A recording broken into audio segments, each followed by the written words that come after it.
Hoje a gente vai mergulhar na ciência por trás daquelas vendas, sabe, as mais complexas, aquelas que têm um valor realmente alto. Sabe essa frase, feche sempre o negócio? Por décadas, isso foi tipo o mandamento número 1 em vendas. Era quase uma lei, né? A ideia era que vender era uma batalha, e o objetivo final, a qualquer custo, era fechar. Mas e se para aquelas vendas realmente grandes, as mais importantes, esse conselho estiver totalmente errado? É que a gente vai ver agora uma pesquisa que, olha, não só questionou isso, mas basicamente virou o jogo de cabeça para baixo. Por décadas, o manual de vendas era praticamente o mesmo em todo lugar, né? Pensa nas gigantes tipo IBM, Xerox, todas elas ensinavam a mesma cartilha. A mesma fórmula que, em tese, serviria para qualquer tipo de venda.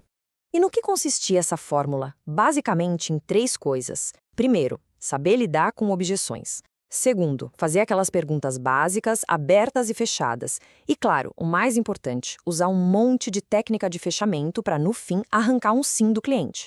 Ok, mas foi aí que o jogo começou a virar.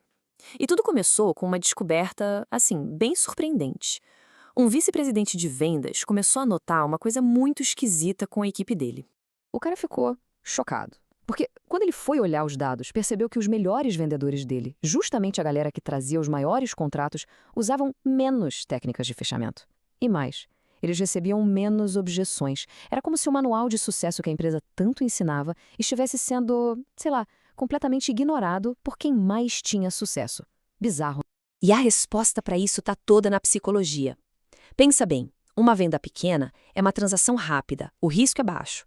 Agora, uma venda grande, aí a história é outra. São várias reuniões, a decisão é super complexa e, para o comprador, o risco para a carreira dele é altíssimo. Num cenário desses de alta pressão, qualquer técnica forçada de fechamento não só não funciona, como pode acabar com a confiança e destruir o relacionamento na hora. Bom, essa contradição toda chamou a atenção de um psicólogo comportamental chamado Neil Rackin. E ele pensou: chega de achismo, vamos atrás de dados. A missão dele era simples: descobrir o que os vendedores top de linha realmente faziam na prática, não o que eles diziam ou achavam que faziam. E o que ele fez foi iniciar um projeto, assim, gigantesco. Foram 12 anos de pesquisa, 12 anos. E o mais legal é que a equipe dele não ficou só na base da entrevista. Não, eles foram para campo e observaram ao vivo mais de 35 mil visitas de vendas. Imagina só o volume de informação. E não foi uma coisinha local, não. Para ter certeza que os resultados eram universais, a pesquisa rolou em 27 países diferentes. A ideia era achar padrões que funcionassem em qualquer lugar, independente da cultura ou do mercado. E a grande conclusão dessa pesquisa enorme foi simplesmente revolucionária. O sucesso nas vendas grandes não tinha a ver com o papo do vendedor, mas sim com entender a fundo a psicologia do comprador. Os melhores vendedores não empurravam nada. Eles eram mais como guias, sabe? Ajudando o cliente a descobrir e entender melhor as suas próprias necessidades. E aí vem o pulo do gato. A pesquisa encontrou um padrão muito claro. Uma sequência de 4 tipos de perguntas que os melhores vendedores usavam o tempo todo. E essa sequência ganhou o nome: SPIN. Para a gente entender o SPIN, primeiro precisa sacar que existem 2 tipos de necessidade. A primeira é a implícita. São problemas, sabe? Uma insatisfação. Tipo, nosso sistema está meio lento. A segunda é a explícita. Aí já é uma declaração direta, um desejo. A gente precisa de um sistema mais rápido. O ponto é, numa venda pequena, só achar o problema já pode resolver. Mas numa venda grande, isso é só o comecinho da conversa. E a prova disso é o que a gente está vendo aqui. Olha que interessante. Em vendas grandes, só descobrir uma necessidade implícita não tem nenhuma correlação com o sucesso. A mágica acontece quando essa necessidade é trabalhada, desenvolvida, até virar uma necessidade explícita. É nesse momento que a chance de fechar o negócio vai lá para cima. E é exatamente para isso que o SPIN serve.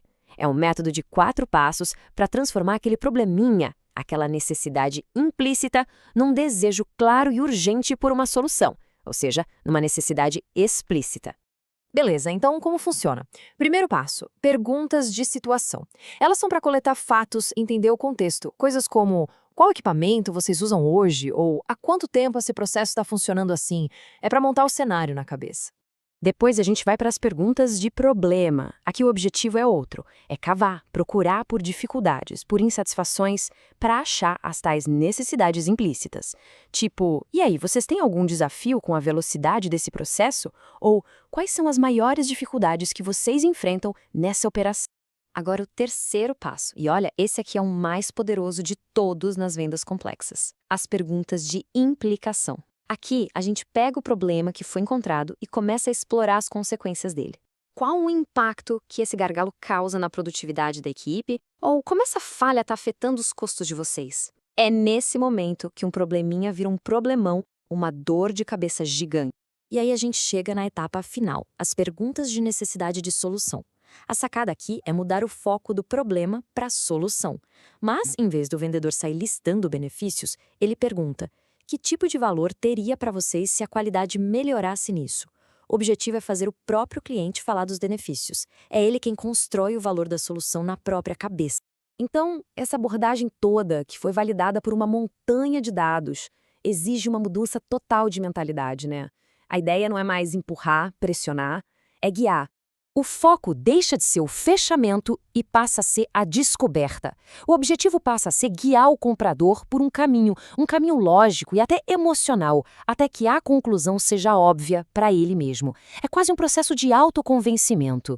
Como resumiu o próprio Neil Rackham, o objetivo muda completamente.